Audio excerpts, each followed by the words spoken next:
Tuwang-tuwa po ako, ma'am, para sa kapatid ko po.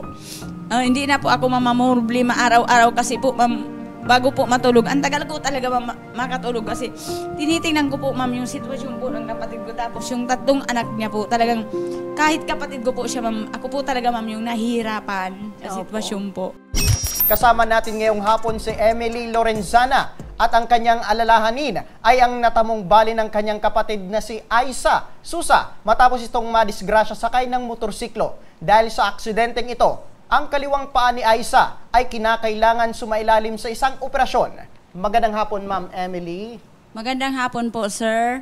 Ako po si Emily Lorenzana. Humingi po ako ng tulong po sa Ako Bicol Party List po para po maoperahan po ang kapatid ko po, sir, na si Aiza Susa po. Kasi po, yung asawa niya po, sir, naoperahan din po sa ulo.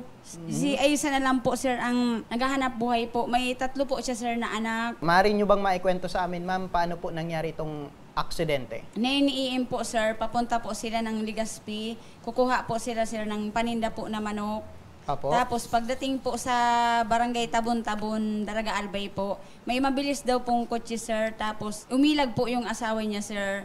Tapos nakatama po sila, sir, sa may likuran pong bahagi ng jeep. Tapos ito po, sir, na kapatid ko, tumilapon po siya sa malayong lugar po, sir. Pero nung mga oras na yun, ma'am, may mga suot ba itong helmet? Lalo na itong asawa po niya na sinasabi niyo may fracture po sa ulo. Mayroon po, sir. Yung helmet po, sir, nakatalsiklin po sa malayo po, sir. So araw-araw po talaga ay nagbabiyahe po ito from Pilar to Legazpi para kumuha ng kanilang negosyo. Hindi naman po, sir. Pag may order lang po, sir. Tapos nung mga oras na yun man na aksidente po sila, agad naman itong naidala sa ospital. Opo, kasi tinawagan po ako ng kaibigan ko po na yung kapatid ko daw po, wala pong malay, nasa ambulansya na po, sir. Sa ngayon, ma'am, may natanggap naman po ba na tulong mula dun sa jeepney? Wala po, sir, kasi ito po, sir, na bayaw ko, wala po siya, sir, na lisensya po, sir, natakot daw po siya, sir. Tapos yung jeep po, sir, umalis na po. Opo. So, ibig sabihin, wala po itong lisensya, itong asawa po ni Aiza. So, ibig sabihin, hindi na hinabol pa itong jeepney driver kasi alam niya sa sarili niya, meron siyang negligent kasi wala siyang dokumento na nag-drive po siya ng mga oras pong iyon. Ito na lang po talaga, sir, ang pag-asa namin na Ako Bicol Party List po, sir, para po maoperahan na po siya kasi sabi po ng doktor, baka daw po maging cancer po pag matagal-tagal na po. So, ibig sabihin, kamusta na po itong si Aiza, ito pong kapatid po ninyo? Ngayon po, sir, nasa bahay po siya, gumagapang po siya, sir. So, ibig sabihin, nakalabas na po itong ospital, kinakailangan na lang po ng operation? Opo, kailangan po talaga, sir, ng stainless po. Kailan pa dapat ito maoperahan, ma'am? Itong si... Ang schedule po talaga, sir, sabi po sa akin ng orthopedics po, as soon as possible po. Magandang hapon po, Nanay Emily. Ngayon po, si Aiza, malala po yung natamo niyang sugat after po nung aksidente. Malala po talaga, madam. So, kumusta naman po yung asawa ni Aiza? Ganon din po ba kalala? Ano po yung tinamo niya din sa katawan? Yung asawa po niya, ma'am, yun po ang nauna pong na-aksidente bago po yung asawa niya, bago po si Aiza po, ma'am. Yung asawa niya po ngayon, madam, nakakakilos-kilos naman po. Mas malala po talaga, madam, sa kapatid ko po. So, eto pong asawa ni Aiza, nakalabas na sa ospital. Opo. So, anong klaseng operation daw yung kinakailangan? Ano daw po, ma'am, ang hinihingi po lang talaga namin pong tulong, yun po, ma'am, na stainless. Ano po, masyado po, ma'am, na malaki po, wala po talaga kaming mahingian po, madam, ng tulong. Kaya yung AKB na lang po talaga, madam, ang pag-asa namin para po sa stainless lang po talaga niya. So, malaki yung tiwala nyo sa Ako Bicol na yung Ako Bicol yung makakatulong para masagot yung operasyon ng kapatid mo? Opo, ma'am. Malaki po talagang tulong po namin sa AKB. Kahit noon pa, ma'am, lagi na po namin binubuto sa party list. Opo, so, ng AKB po, ma'am. Pagkakakilala mo noon pa hanggang ngayon, talagang ang Ako Bicol Party List ay talagang tumutulong sa mga nangangailangan. Opo, ma'am. Marami na po talaga siya, ma'am, natutulungan. Ayun. Kayo, Nanay, buhay na patunay na talagang ang Ako Bicol ay talagang nakakatulong. So ngayon, umaasa po kayo na kayo naman mismo ay matutulungan at itong kapatid mo. Upo po, ma'am. Umaasa po talaga kami, Opo. ma'am. Sa amin po talaga, ma'am. Ako, Bicol po, ma'am. Wala na po talaga siyang katulad. Siya talaga po, ma'am, ang tumutulong po ng automatic Opo, po opo. talaga. Ate, balik tayo kay Aiza. Ano, nung nakita Opo. mo yung kapatid mo na gano'n yung sitwasyon, ilan yung anak nila? Tatlo po, ma'am. Tatlo, so maliliit pa. Ang bunso po, ma'am, mag 9 years old po. Pang ilang kapatid mo itong si Aiza? Ano po siya, ma'am? Punso po, ma'am. Bunso. Sa lahat na rin. So, Opo. ibig sabihin, iba yung trato nyo sa kanya. Ibig sabihin, Opo. masyado ninyo siyang binibaby nung mga panahon na bata pa. Opo talaga, ma'am. Kaya masyado po ako. Nadadalan ko po siya sa ospital. Hindi na po siya makatayo. Tapos pinagdadayapiran ko po siya.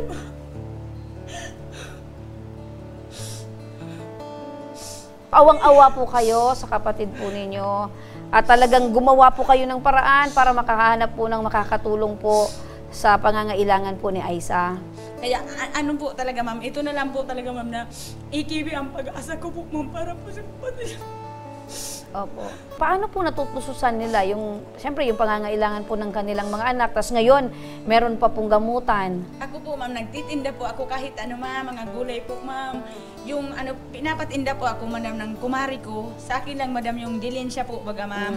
Opo. Halimbawa po, ma'am, ngayong maghapon, nakadilensya po ako. Bibili po ako ng 5 kilong bigas. Inaabay ko po yun. Opo. So, ganun kahirap ang ginagawa niyo po, ma'am, para matulungan niyo po yung pamilya ng kapatid mo. Napakahirap po talaga, ma'am, kasi po, ako po yung bunso ko pong anak.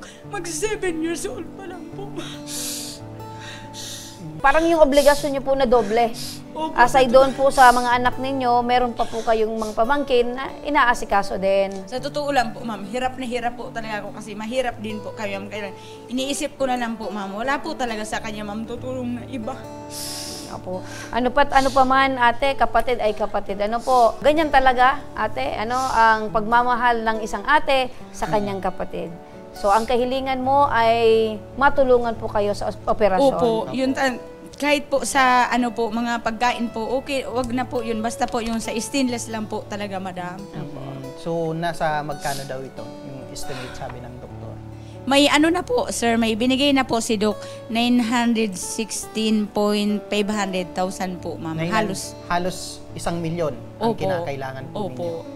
So, lumapit po kayo sa AKB sa pagnanais na ang AKB na lang po yung pag-asa po ninyo Opo, na sir. matulungan po kayo dito sa Opo. operation. AKB na lang po talaga po, sir, ang pag-asa namin. Wala na po talaga. Opo, sa tuwing kinakausap niyo po itong si Aiza, ano po yung sinasabi niyo sa kanya na may pag-asa pa? Dati po, sir, iyak po siya ng iyak. Talaga po, sir, na sumisigaw ko.